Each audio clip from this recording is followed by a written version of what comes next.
All right. So moving on to Trump mounts. I can't read today. President Trump has launched a blistering attack. Trump mounts scathing attacks on journalists who revealed a huge security breach. BBC News. On the journalist who revealed that he was added to a group chat of US officials who were sharing plans for bombing Houthi rebels in Yemen. Mr. Trump insisted the details were not classified. He strongly defended the key official involved, and he accused the journalist Jeffrey Goldberg of being a total sleazebag. Tonight, The Atlantic magazine, for which Mr. Goldberg writes, defended his... How is he a sleazebag when he was brought into this group chat without his consent, or like just out of nowhere? You know what I mean? How was that his fault? How is he the sleazebag here? He's just doing his job. He's an editor. He's a reporter. He's just doing his job. You know what I mean? Reporting and accused the White House of being hostile to journalists, while senior Democrats called the incident one of the most stunning military intelligence breaches of recent times.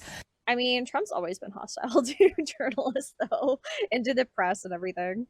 Here's Sarah Smith. And it's an honor to sign this one. Donald Trump would rather talk about the latest executive orders he's signing or the new ambassadors he's appointed. But the looming questions are all about that shocking security breach. The excuse? No information that was strictly classified was shared on the group chat. There was no classified information, as I understand it. I love how they're saying there's no classified information that was being shared, but then they continuously get upset with this reporter, this editor of the National, or I can't remember which one it was. It's just gone right now.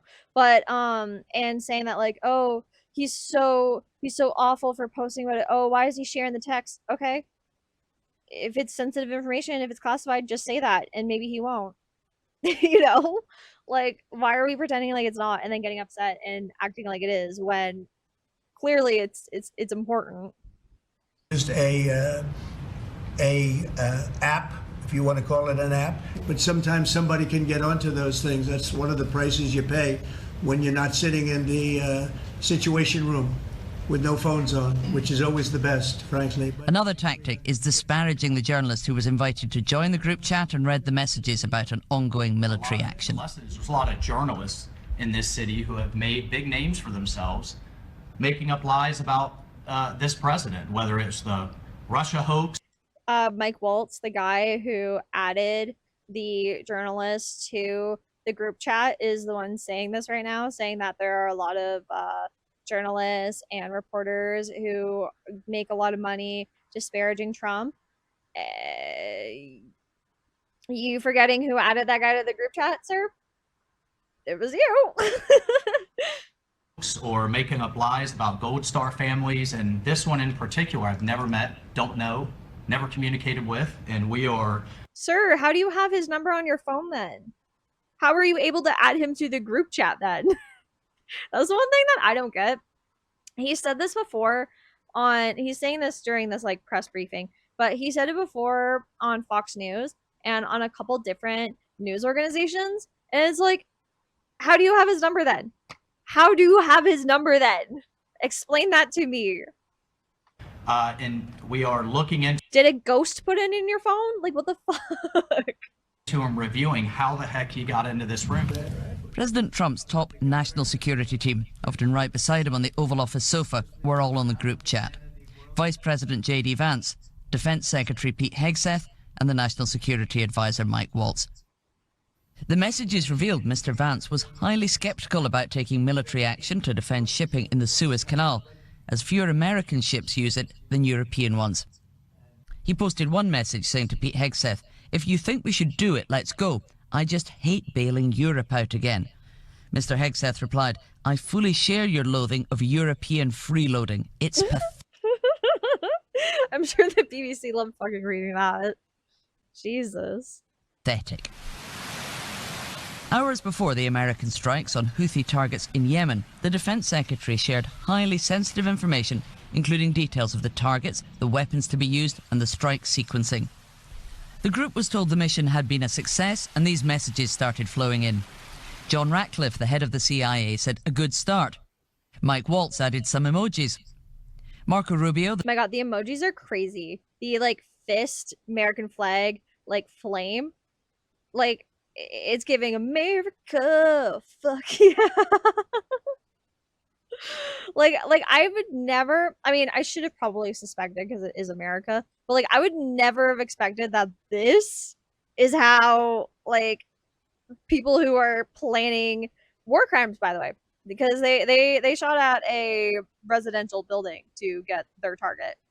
Talking about war crimes like this, like, what the fuck? The Secretary of State said, good job, Pete and your team. And Mike Waltz said the team in Mar-a-Lago did a great job as well. In Hawaii, the Defense Secretary also attacked the reporter involved. Okay, but also, why are they having a team in Mar-a-Lago? Doesn't that seem a little insecure too? Oh my god, I watched FB comments, TikTok, read them, and I spat my water out laughing. Yeah, some of them are pretty crazy, not gonna lie. Like they send text messages in the same way that like tech bros do, or like just like boys do, and it's quite something to read for sure.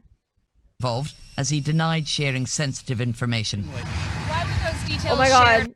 Oh my god. That Mike Waltz guy is wearing a blue suit, but then under the blue suit, it has the white and red stripes like the American flag. Like, it literally looks like something Jordan Peterson would wear. On Signal, and how did you learn that a journalist was privy to the targets, the types of weapons used? I've heard I was characterized. Nobody Oh no, sorry, it's Pete Head. was texting war plans, and that's all I have to say about that. Thank you. Guy. No, that's a lie.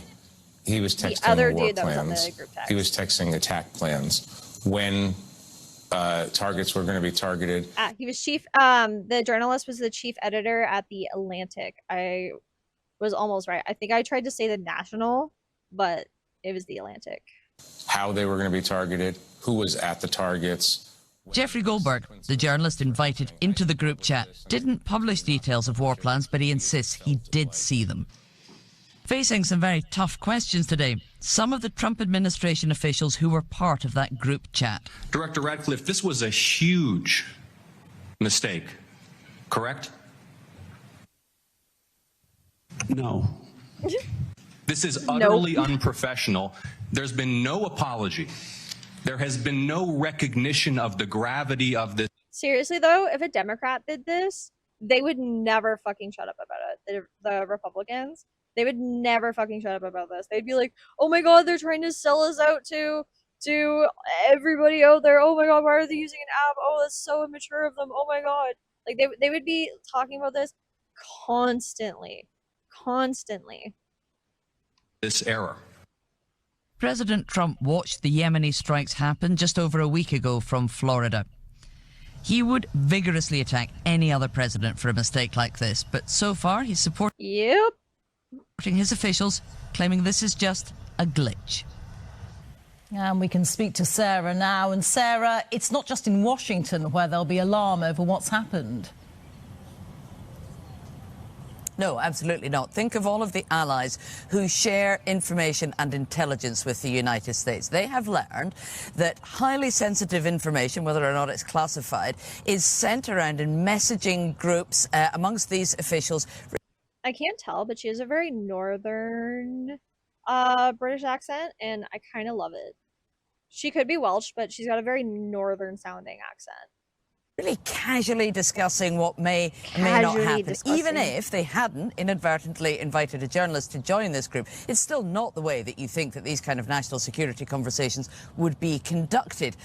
And you've got the things that both the Vice President and the Defense Secretary were saying about Europe, about it being freeloading and pathetic. Well, Donald Trump was asked about that today as well. And he doubled down on that, saying he quite agreed with his officials that the European Union has been taking America for a ride, that America's been paying far too much money. And that sentiment is one that's shared across. Well, maybe if America didn't meddle in literally everybody's politics and shove a base in literally every fucking country, they wouldn't have to fucking pay so much.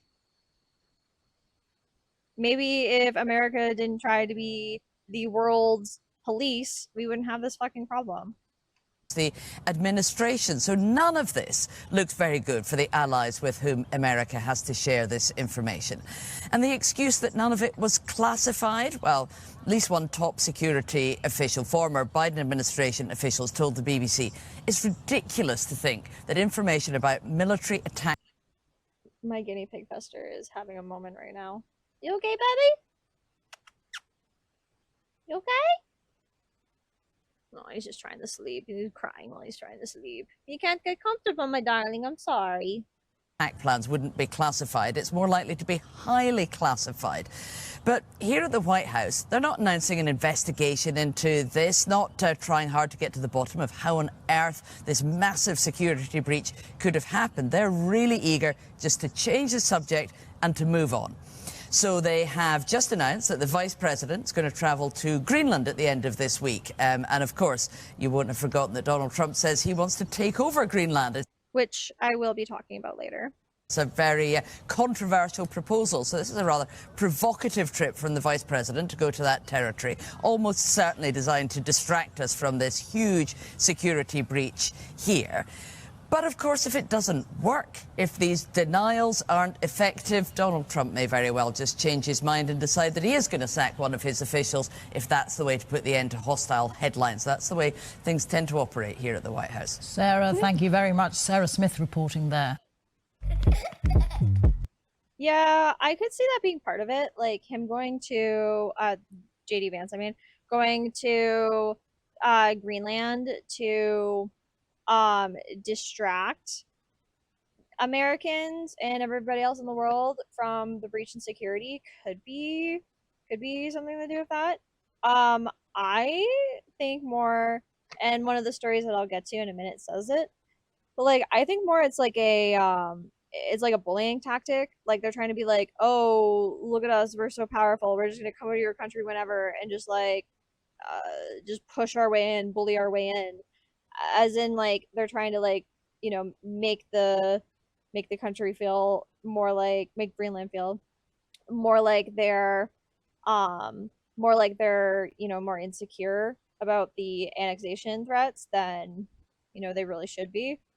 And they really should be, in my opinion. But, like, I don't know. No, I was just trying to move something up one. Fix. Okay, I'm gonna have to do this to fix it. One moment. Un momento, por favor.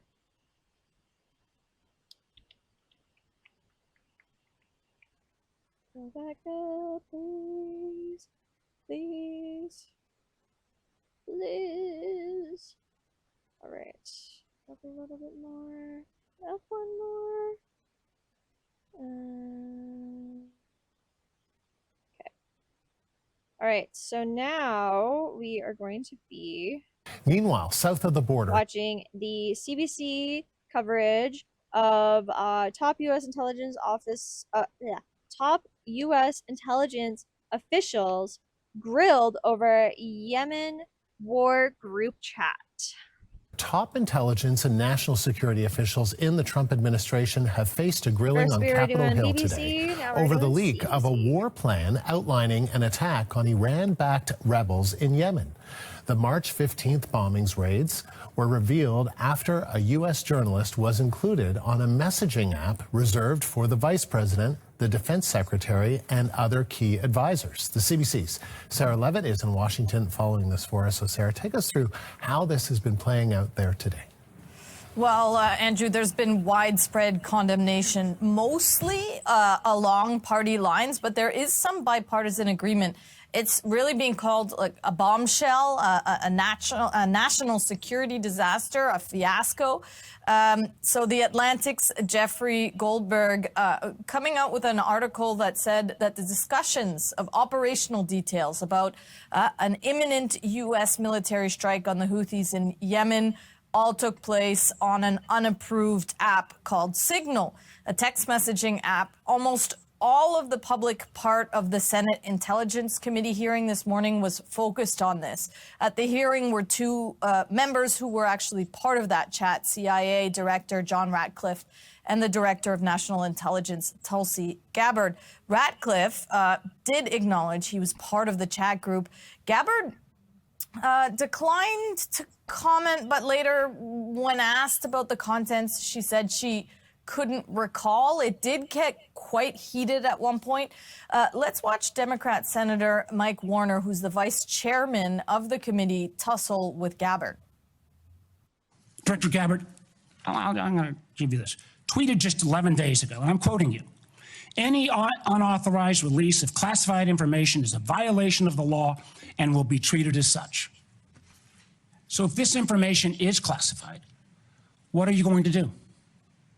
Senator, 2 points here. First of all, there's a difference between inadvertent release versus careless and sloppy, malicious leaks of the girls are fighting classified information. The second point is there was no classified information that was on the information. This committee should get that information. Director and the Patel, National Security Director Council Patel, my time's about out.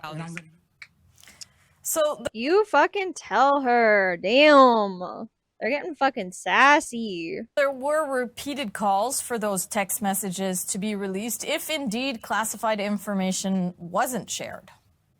And so how has the Trump administration responded today? Well, NBC is reporting that Trump believes the story is a non-issue and that he still has confidence in Mike Waltz, who is his national... How much we want to bet that Mike Waltz is like some kind of mole or something? You know what I mean? Like, how else would he have that reporter's phone number in his phone if he wasn't maybe regularly giving them like stories or something like that? Maybe like the traditional route of usually how this type of shit happens rather than just being randomly like put into a fucking group chat.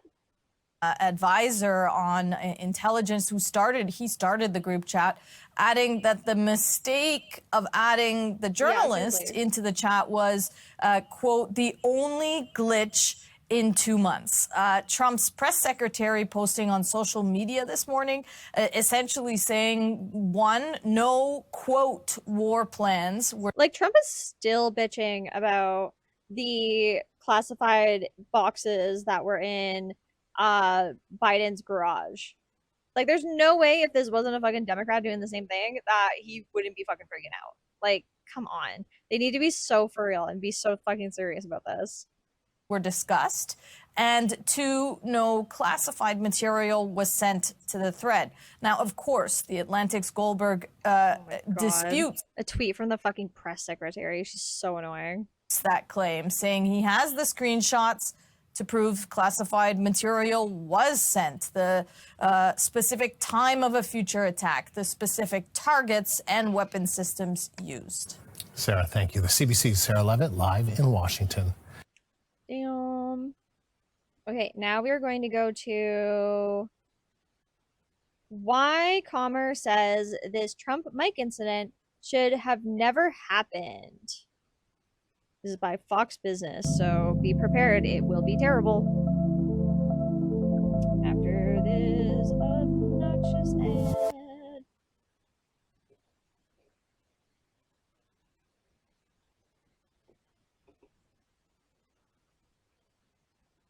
Okay, the second one is like nearly products for my straight hair. My hair has always been. Would you be interested in defunding and taking away taxpayer dollars to NPR and PBS? Well, I would love to do that. I think it's very unfair. It's been very biased for the whole group. I mean, a whole group of them, and they spend more. So this is going along with what like the first story said from BBC when they were saying that Trump is very like anti-reporter, anti-journalist and stuff like that. And that's kind of like why I wanted to bring this up. And then after that, we are going to probably skip this one and go straight into the Gestapo stuff happening in America right now. I nod when I agree with you, but I remember you don't see, you cannot see me. That's okay. I do that a lot too when I'm watching live streams. I'm like, oh yes, yes. More money than any other network of its type ever conceived. So the kind of money that's being wasted, and it's a very biased. There you go. President Trump slamming NPR and PBS yesterday, saying that he would love for DOJ to take away federal funding. The House Oversight's DOJ subcommittee holding a hearing today. This is something, by the way, the DOJ wanting to take away funding from NPR and PBS. This is literally something that Elon Musk literally campaigned on prior to this in like 2023, to the point where NPR literally was like, okay, we're not using Twitter anymore. Like, this is too hostile. You're being too weird. You keep labeling us as like government funded propaganda sites when we're not. Like, stop bothering us. Like, this is something that, like, I'm sure if given the chance, Elon Musk would do within a fucking heartbeat. Like, this is something that he's very, very, very strongly believes in.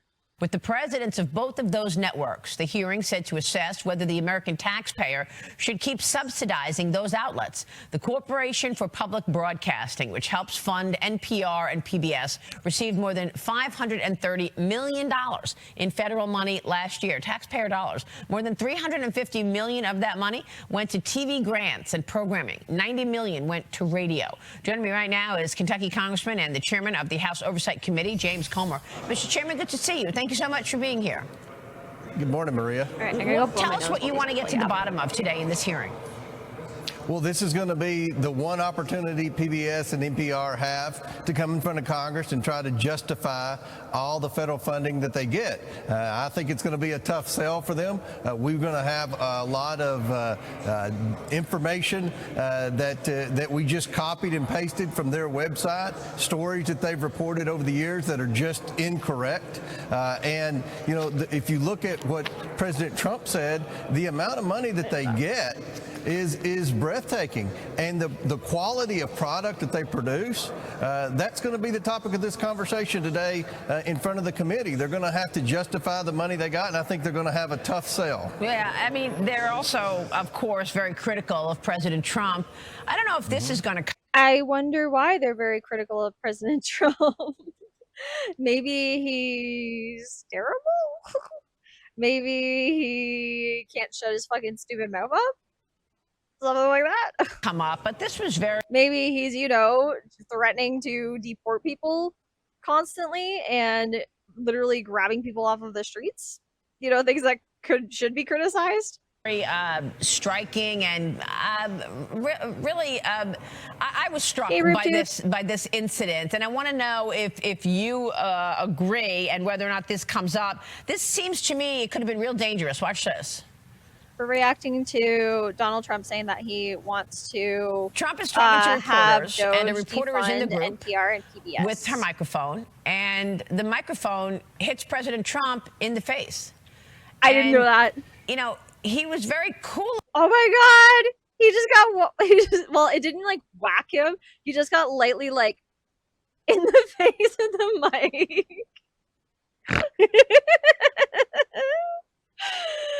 Oh my God. That was great. That was great. That was probably the best thing that's come out of Fox so far. About it and didn't really say much, but her microphone hit him in the face. Thank I believe you. That was an It's not my NPR hair. reporter. Do you remember what I'm referring to? I do remember, and I'll tell you, what we're seeing traveling America right now, and I do have curly hair, but I can't stop cutting it, so I've just started wearing wigs. It's fun. whether it's in Kentucky. My aunt's a hairdresser, so I have been like rehydrating it and stuff to make it look good, but it's not my hair. I can't take credit for it. Or whether it's in New Jersey, you've got a hostile media. They believe what they're saying, which is usually not correct, and they're jacked up. You know, when I see them in the hall here in Washington, they're hostile. Their eyes are bugged out of their head, and I'm sure when you take Trump, you can multiply that times 10 with their hostility. Oh my God, they showed it again! It's a dangerous situation. I love we this are is supposed to about be that because President Trump is very accessible to the media, and you know, I think that's something that the Secret Service is going to have to take extra precaution about, because a lot of these people that work for these media outlets, they're you know, sense of rage That's what I like and their about anger I love more options. and the belief that they actually, you know, if I'm having a bad hair day, nobody believe knows, with what they're right? saying when they're reporting this and liberal because I have nonsense naturally curly hair, 9 times out of 10 it's going to be extremely frizzy, is going to be completely untamed. Nobody will know. Is probably not a good situation for President Trump. I mean, you know, that could have been, I mean, an adversary could have used that against somebody putting something on that microphone. It actually hit him in the face. That's dangerous. He handled it very cool and collected. Was that an NPR reporter's microphone? Do we know for sure? I heard that it was, but we're gonna find out today. I mean, I know that's he's one of the things we're going to try to 507 find years out old, before the still. hearing, because we have a member that's wanting to ask about that. So hopefully we'll know the answer in a few hours. That was just extraordinary to see that and watch how the president handled that. By the way, microphone comes and just smacks him in the face. Meanwhile, the House Oversight Committee advancing several bills yesterday. Actions included fast-tracking the president's government reorganization plans, nullifying Washington D.C. sanctuary city status, protecting American taxpayers. Congressman, your legislation called the Reorganizing Government Act of 2025 made it out of committee. Tell us where this heads next.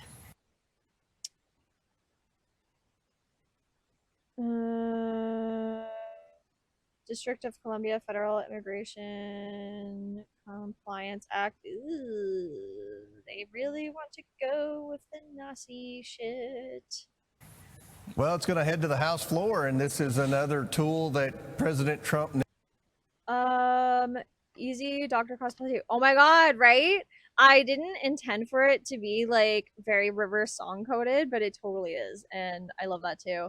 I do good 10, but only I have the right hair. Yeah, that's the thing. 10 specifically is the perfect amount of just like messy and like neat. Is so hard to get. Needs. Other presidents have asked for this same legislation. The Democrats supported this legislation when. I guess I need to get a natural hair color wig to blend in if I ever go back to the States. I mean, yeah, most likely. Probably a blonde, like a, not a platinum, but like a coppery blonde would probably work. I could see that. When Barack Obama was president, but lo and behold, they don't support it now. You know, every president wants to reorganize government, and they should. That's the problem with Washington, D.C. These Democrats create these government programs and government agencies that are supposed to be temporary. These government programs. I love how a lot of people from like southern states, like Kentucky, like this guy is from, they almost sound Australian to me in the ways that like they say stuff. Please don't go at all, but yeah, definitely go with the blue. Blue hair would give me away. Yeah, especially in America, they think that everybody with blue hair is a liberal. They're supposed to be. Yeah, and don't go to America, please. I have mutuals and friends who are wanting to travel to America recently, and I'm trying to convince them not to go either. Safety nets, and they turn it. My fiance is from there, so I might have to, but not anytime soon. Well, yeah, family obligations make it more difficult too, for sure. Into entitlements, and don't bring your phone with you if you talk negatively about Donald Trump, though. They may search it and they might detain you. Don't ever want to change anything. If you want to change something, then the media and the liberals attack you as making cuts to the poor and to the needy. Donald Trump got a mandate from the American people to reform government. This government needs reform, and my legislation will help codify. I was about to say, maybe threatening to get rid of Social Security might have something to do with that. That would have something to do with cuts.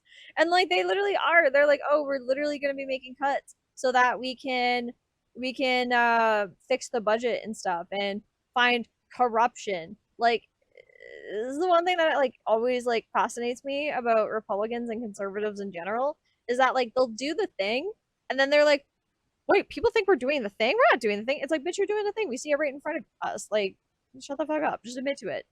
And make it. Y'all were proud of it last week. Be proud of it today. easier with what President Trump's trying to do to shrink the size of government and make government more efficient to the taxpayers. Yeah, Senate Minority Leader Chuck Schumer is demanding an investigation now into that Signal group chat leak. Other Democrats want National Security Advisor Michael Waltz and Defense Secretary Pete Hegseth to resign, they claim. The president, of course, is standing by them. But I want to get your take on this. You know, in 2017, I know you know this, Virginia Senator Mark Warner also used the Signal. This is one thing that I find very interesting about forgot you were on Twitch. Hey, Shadow Cat Salem. I feel that, me too. I wasn't streaming yesterday. I had to deal with adult stuff, unfortunately. But like I was saying, this is one thing that like I find very interesting about the 2025 version of Trump versus the like 2016 version of Trump. Because like back in 2016, he was way more ready to fire people and they remove people from the White House and like from his team. But now it seems like he's so determined to keep all of these people around. It's just something I find really interesting. Like, it's like a parallel between the two. Signal app. I just came over from the TikTok live. Oh, love that. Yay. Set up contact with former British spy Christopher Steele so that they could try to take down Trump. Of course, he infamously compiled the unverified Steele dossier, which was a bunch of embellishment and lies, claiming Trump was a Russian asset. Mr. Chairman, that story went viral across the world, ripped the country apart. And here you have Mark Warner now telling us how dangerous this chat was. Your reaction? Well, the Democrats' hypocrisy knows no bounds. But with respect to this, you know, it's certainly not good. Plus, if you watch on Twitch, you can actually like see what I'm reacting to. I do think Mike Waltz needs to come forward and explain what happened. It's my understanding that there wasn't classified information that was shared. You know, at the end of the day, it's something that doesn't need to happen. And I do think they need to kind of explain what happened and explain to the American people how it'll never happen again. But, you know, it's certainly not a good situation. But I don't think it rises to the level of termination or anything like that. Are you investigating how something like this could happen? I think the Armed Services Committee. I think it's a simple mistake, but again, I think that Mike Waltz, who is a great member of my House Oversight Committee, I think he needs to explain to the American people what happened. And you know, again, from what I've seen, Maria, it was not classified information. It did not put our troops in peril. I think the media, as you can imagine, has taken this story and, you know, dramatized it and put a couple of zeros at the end of it. But at the end of the day, I'm not going to stand there and say it was good. It shouldn't have happened, and they certainly need. Maybe he's got like that Harper thing. I don't know if anybody remembers. I do, because my grandmother was like super obsessed with Harper to the point where like I think he was like her special interest or something. But Harper had this condition where like his eyes were super sensitive to light, and he would have to wear like special like contact lenses that basically acted like sunglasses. And I wonder if this gentleman would benefit from that, because like his eyes look like so welled. Like why are you crying, sir? I reported that bot. Have you considered an auto mod like Storybot? I thought about it. I didn't really know how that worked because I haven't really looked into it. But I actually might consider it if you think that'll actually help. Because like I'm still like new to this. I've only been doing it for like 5-ish days now, 4 days now. So that's definitely something I should look into. To be more careful. All right. Well, we're looking forward to this hearing today. I want to run this video once more. I'm not sure if our audience understood exactly what happened. So we have the sound and the video of the day that President Trump opened himself up talking to reporters, and an NPR reporter stuck his microphone on his face. Watch this. Oh my God, they're going to play it again. This is so funny. He doesn't even look that bothered. And the reporters are like, oh, it's assault. Oh, it's so dangerous. He just got booped. He just became a big story. Yeah. Congressman, is this going to be in focus today? Well, we're going to find out first. I have Discord, but I don't really use it. I'm really bad for that. Make sure that was an NPR reporter. If it is, that's going to be a question, because as you said, there could have been something put on that microphone. I mean, there's a lot of concerns about that. There could have been something put on that microphone. Like what, sir? Donald Trump spit because he looks like somebody who spits when he fucking talks? Jesus Christ. I think he's gonna be poisoned by a fucking microphone? What? I think that's something that the Secret Service needs to take into account. Oh, Lord. Those reporters don't need to be able to reach out and touch him. You know, it's not a reporter. That wasn't an actual reporter. That was someone, a camera person, a staff person. So that's something that never should have happened. And again, it shows how calm and cool President Trump is under pressure. He didn't. Oh my God. I am shocked he survived that interaction. All right. So now we are going to go to staying on like the American train. We're going to be going on to a video talking about the Turkish student who I also came over from the TikTok live. Oh, yay! I'm going to be watching a video talking about the Turkish student who just got kidnapped by ICE. Very sad story. When it comes to laundry, you know to rely on. And we are going to wait for the ad to end. There we go. This is absolutely horrid, by the way. Absolutely horrid.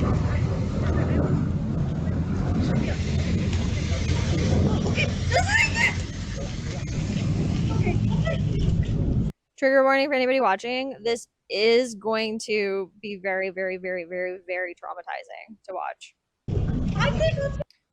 I can invite you to a few, including Boots, if you'd like. I'm part of a few very friendly and knowledgeable communities.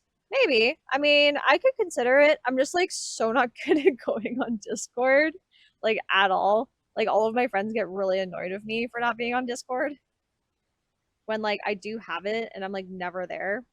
But maybe try asking me again later.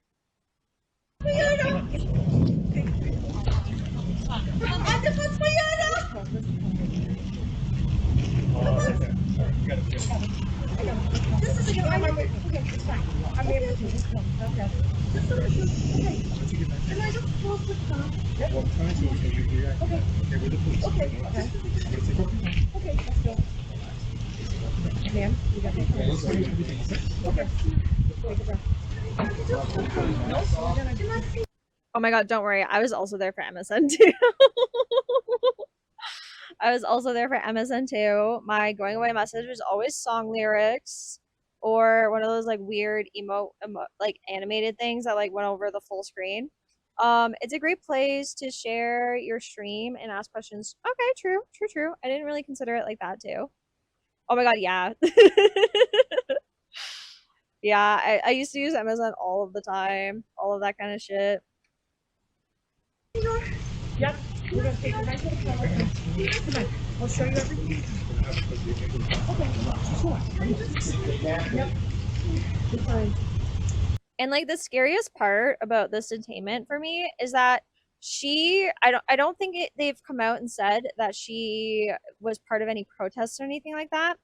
But all she did was write a article about the protests. That's it. Like it is so crazy how far the Trump administration is willing to go to try to silence people with opposing political opinions on like Gaza and Palestine, and trying to paint people who are even just writing like articles or essays on Palestine or on the protests and saying that they're like terrorists and Hamas supporters and all of these big scary buzzwords. Like, it's absolutely insane and horrid. And to be coming in with like plain clothes too. Seriously, just insane. Where the police? Where the police? Yeah, you don't look like it. Why are you hiding your faces? Why are you hiding your faces? Yeah. Take everything. Yep, I'm gonna take it. I'm on data, so I gotta go, but feel free to DM me if there's ever anything you can think. Okay, I'm sure, of course. Thanks, Shadowcat, Salem. Yeah, we're gonna take a look. I see some faces here. How do I know this is the police? It's like,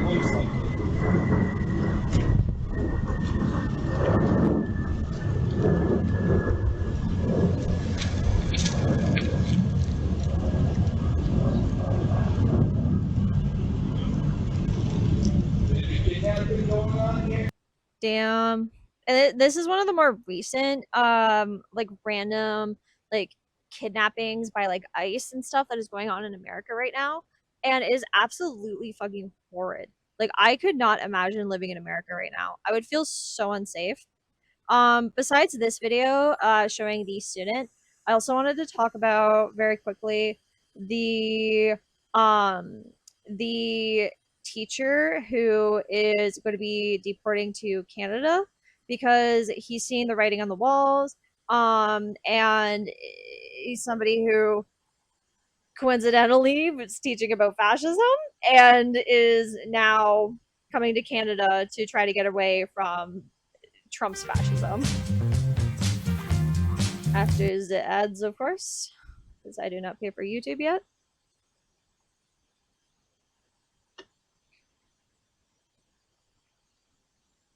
Oh my god, skip off the ads. Jesus. Jesus, that was fast. Okay, we're going back. One Yale philosophy professor is trading in his New Haven, Connecticut credentials for a role at the University of Toronto's Munk School of Global Affairs and Public Policy. The only reason I'm leaving Yale is because of this. We have a regime that's targeting the media, universities, yeah, good word to use, education, regime, and our social welfare system.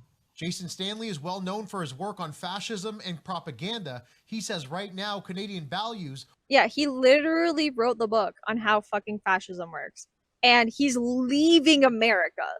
That is how serious things are in America right now. That is terrifying. That is scary. That is a warning sign to literally everybody else in America right now. Like, GTFO, get out as fast as you fucking can. Are the ones that best represent his own. I truly believe that the University of Toronto has a commitment here, Toronto, as does the country of I Canada, love how Americans say Toronto, to be a vanguard of democracy, it's of Toronto, freedom and equality when it's under attack all around the world. The Munk School first approached Stanley 2 years ago. What nudged him over the edge was the situation that unfolded at Columbia University. After Hamas's attack on Israel in 2023, the school became the focal point of pro-Palestinian demonstrations and encampments. Earlier this month, U.S. President Donald Trump pulled $400 million in funding and research grants unless the school agreed to conditions to address anti-Semitism. They're punching Columbia. This, by the way, very much parallels what happened in the early days of the Nazi regime as well. There were literally schools that were giving in to Nazis' demands, and their only like stipulation over what was happening was, oh, will we still keep our funding if we teach the way that you want us to teach, if we do what you want to do? So when I'm saying that, like, you know, this is basically one-to-one with the Nazis, it's literally one-to-one with the Nazis. Like, it is absolutely horrid and insane that we are seeing this type of fascism unfold in front of us in the fucking 21st century. It is absolutely insane. It is absolutely horrid. You'd think we would have learned from those lessons, but clearly 90-something years is not long enough for, or is too long for us to remember. For allegedly tolerating anti-Semitism, but we don't know any of the details of that. We do know that they're investigating about 60 other schools for the same. Last week, the school bent to the demands, outlining in a memo sweeping changes, including placing its Middle East Studies Department under new supervision. Sometimes I need to remind myself it is 2025 and not 1940. Yeah, it's getting harder now. It's getting way harder now. Also very disappointed in my alma mater for the way it capitulated. And the idea of the federal government reaching its hand down and using this enormous fiscal leverage to actually alter our academic practice, that is without precedent. Trump has also suspended $175 million in funding from the University of Pennsylvania. The war on higher education, creating a situation where other academics are considering an exodus from the U.S. What we've heard from our member institutions is they are getting calls from colleagues and not gonna lie, considering how many people who are trying to go into America to do things like research, or people who are like doctors and stuff who are trying to come into America, who are being turned away, who are being arrested in some cases, I don't blame them for wanting to leave. Like, if your future colleagues or if you're hearing stories like that of people who are coming into the country, imagine being somebody who has opposing views and, you know, good morals and is dealing with the existential threat of an authoritarian regime breathing down your neck. It is absolutely insane. And counterparts in the United States, some of them very, very well known and accomplished researchers who want to know that they're going to be able to continue their work in an environment that's supportive of science. It's called a brain drain when intellectuals and highly trained people leave one country for another. Historically, it's benefited us. In fact, we have been the drain. That's where refugee academics go. And I do think there's a real danger at this moment that the drain is going to start going in the opposite direction. Dale Manukduk, CBC News, Toronto. Damn.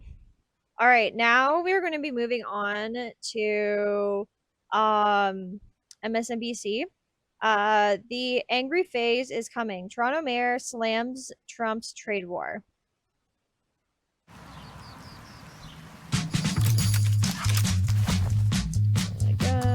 Advertisements are so annoying. I really need to get a VPN or ad blockers. But again, my cheap partner won't let me. He's like, no, we don't need that. Well, it's not like he won't let me. It's I'm like, hey, we should do this. And he's like, nah, it's fine. I'll just download you things. And it's like, no, that's not the problem. I don't want to just like watch things for free.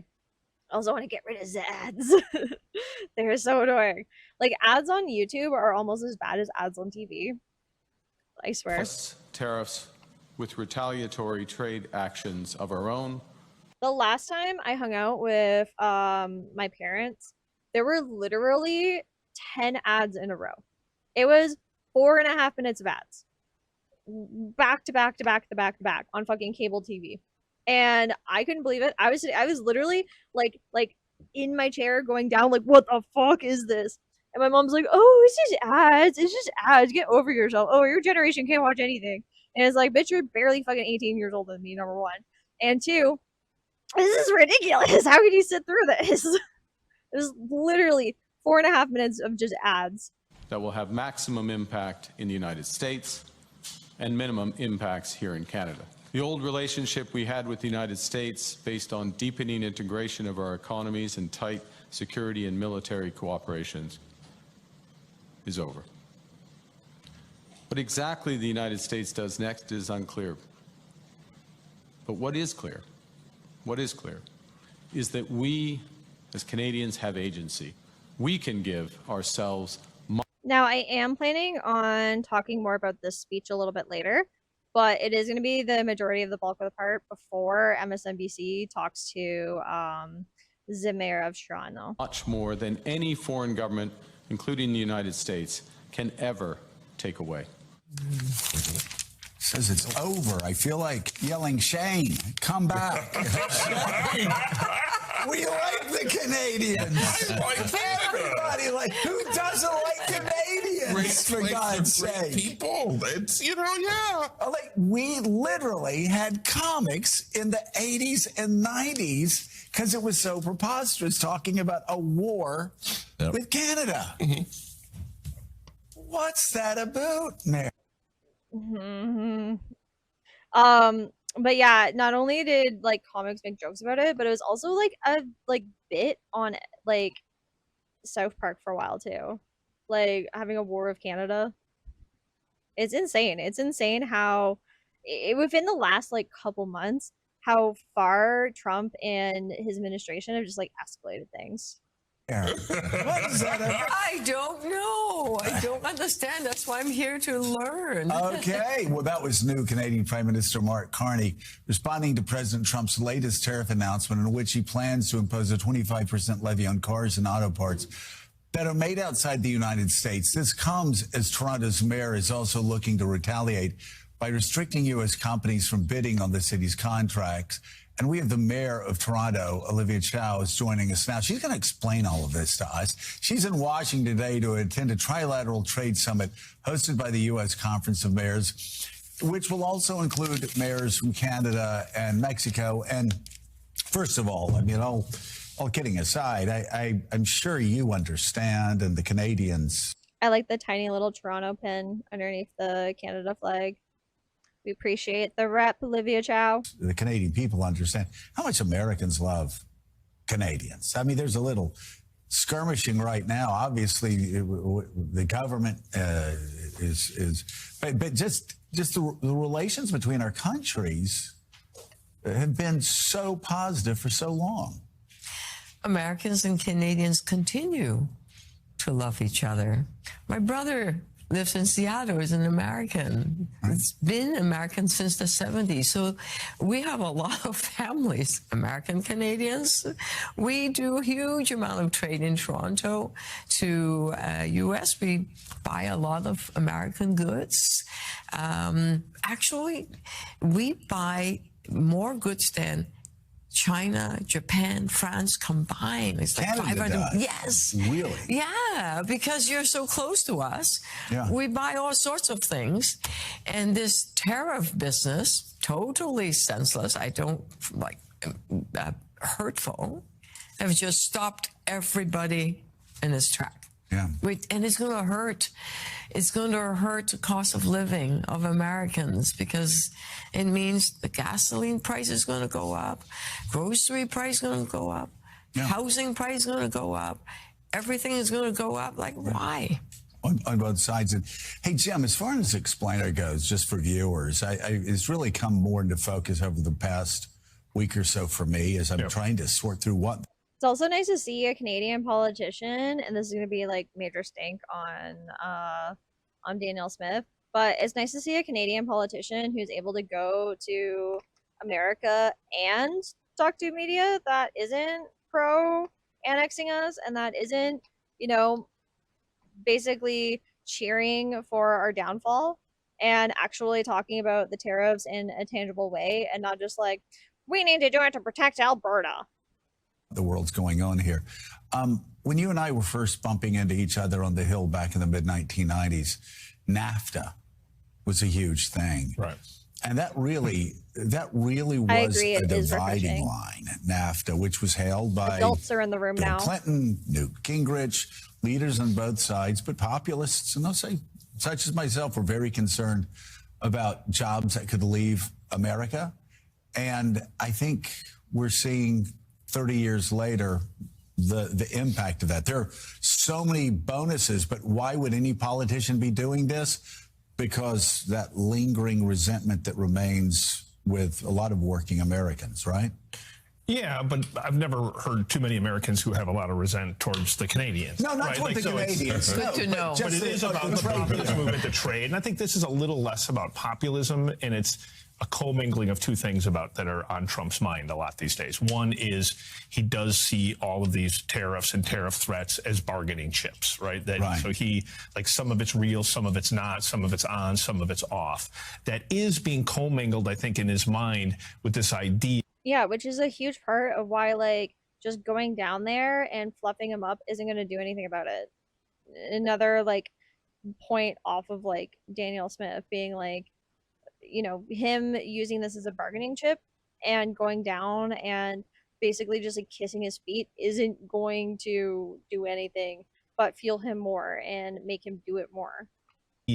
That in the future, the war, America's greatness is going to be defined by artificial intelligence, which is going to require a lot of chips, a lot of data, a lot of compute. That's going to require a lot of minerals, a lot of minerals. So he feels like we're going to need a lot of leverage with Canada on different parts of that. Does he really think that Canada should become the 51st state? I think it started as a joke, but I think it now is something that is really top of mind. I don't think he's joking at all about Greenland. No, he's not. I think they want the minerals that sit under your land, that sit under Greenland's land. So there is like an overall theory that's driving it. And in the U.S., I think we're all pretty baffled. Like, you can understand getting angry with some of our European partners about, are you funding NATO or not? But looking at Canada and saying, like, that's a threat. And yet, yes, like, our problems are the result of Canadian behavior, I think is baffling. I think it is tiered. I think it is, first of all, China. I think most Americans would welcome a trade war with China. Europe, I've heard Americans, Barney Frank and I went on the floor, and actually one thing we agreed on was Europeans for a while, it really seemed like too that America was gearing up for a sort of like Cold War type of situation with China, and then all of a sudden the Fire Nation attacks, and Donald Trump is barking down Mexico's neck and Canada's neck, and then on top of that Greenland as well. Like, it's very odd. Like, I don't necessarily agree with doing a trade war with even China, but it's very weird and very odd that Donald Trump is going down this route when so many of his actions back in like 2020 during the end of his first administration, and a lot of the things that he was saying on the campaign, like during the campaign to become president in 2025, is something that, like, you know, it said something else rather than like the outcome that we've gotten. This back in the 90s needed to pull their weight when it came to the military. The war was 40 years past. But you are right. It is surprising to Americans that Canada has gotten in the political target of this administration. And I don't think Americans want to take over Canada. I don't think Americans want us to be the 51st state. Certainly, Canadians have no interest on it. It is just, it has ignited huge amount of uncertainty, nationalistic pride. We are strong Canadians. We're going to fight back. We're going to defend ourselves. Are you kidding me?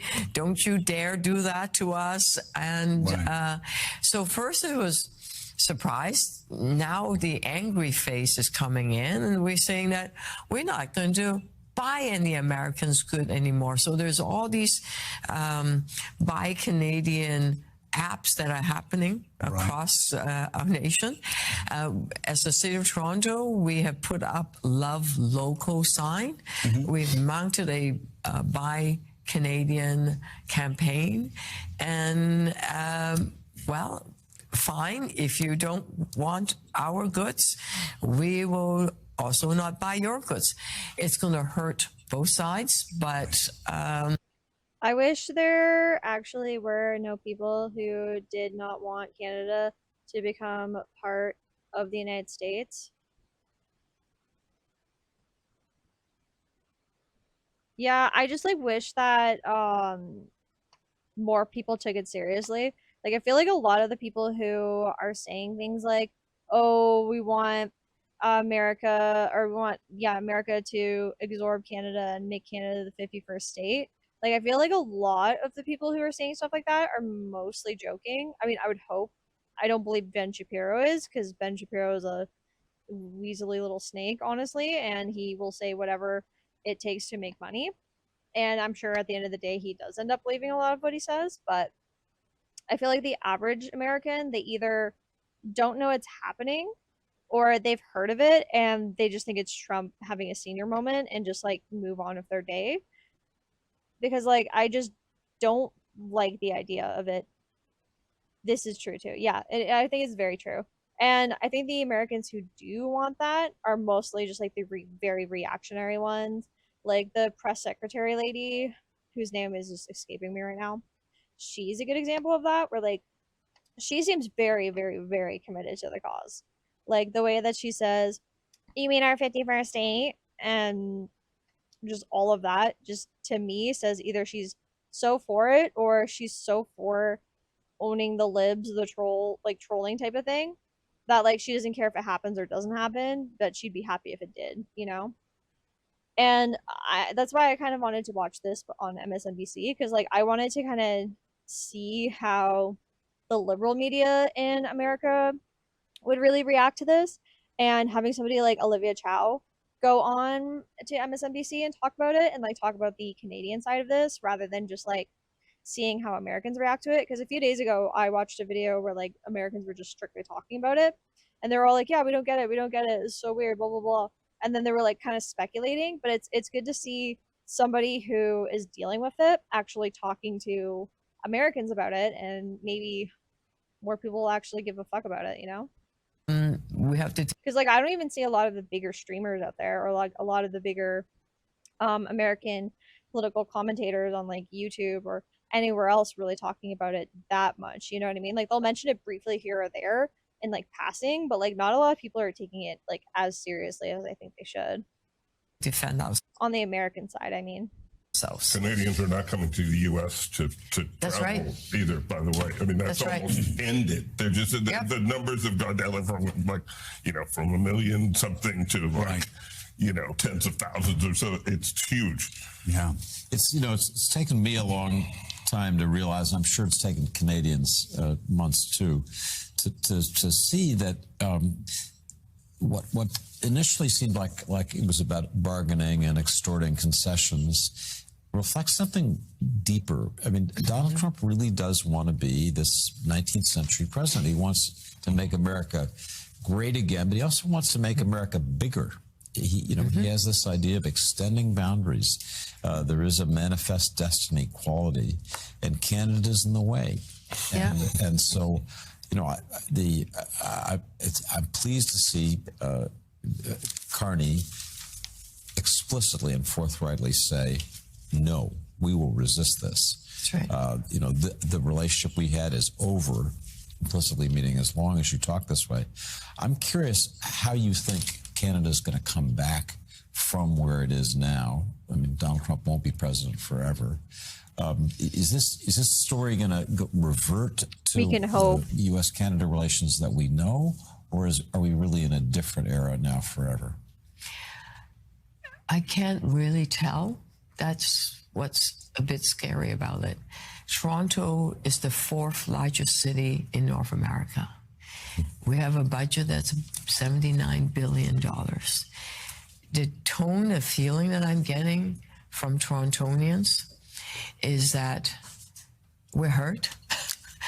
We're going to fight back. We're going to really be more resilient. We are always resilient and strong. We are feeling very united right now, and we're going to rely on ourselves. We're going to make our own things, buy our own goods. And once you have established that, you feel, well, we don't need to depend on American anymore. I genuinely think that like it's going to remain the same on our end. Like I feel like it's poisoned the water too much that like I don't believe maybe the general public might, sway their mind on it and then go back to wanting to do business and wanting to, travel to America and stuff like that, depending on, how the political climate is in that regards too. However, I think that when it comes to our government, it's definitely going to be more of a wake-up call for them. And I really believe that they're actually going to commit with diversifying where we get things, who we trade with and who we like do business with, because this is something that like is excruciatingly concerning coming from our closest ally, coming from a very huge power player in the world's like stage. And I don't think our government, or at least I would hope not, depending on who also gets elected, I don't think our government's really gonna take that, as easily, or just like, just kind of brush it off when it's all over type of thing. I think it's something that's definitely going to change the makeup of like how we do things in our country. And I think how a lot of countries do it around the world too, because like depending on how things go with defense and with like NATO and like Europe and stuff like that, I think a lot of things are going to change there too, where a lot more countries and a lot more places are just going to distance themselves from the United States, and then they're going to lose that like soft power and hard power that they've had around the world. Areas, I think the mutual fear. I really think we're seeing the end of an empire in front of us, and we're just living through the like death rattle of it. Feelings of Americans and Canadians when they like each other, that will continue. But in terms of government to government, is there going to be that trust Yeah, she's saying anymore? basically what I said. I'm not sure. It depends on what happens in these 4 years. I think the term astonishing has been devalued, but just think about what we just talked about here. It is astonishing that you have the leader of Canada saying that the relationship with America is over, that you have a mayor of one of the biggest cities in North America saying that it might not recover from being over. No one thought that was coming in November.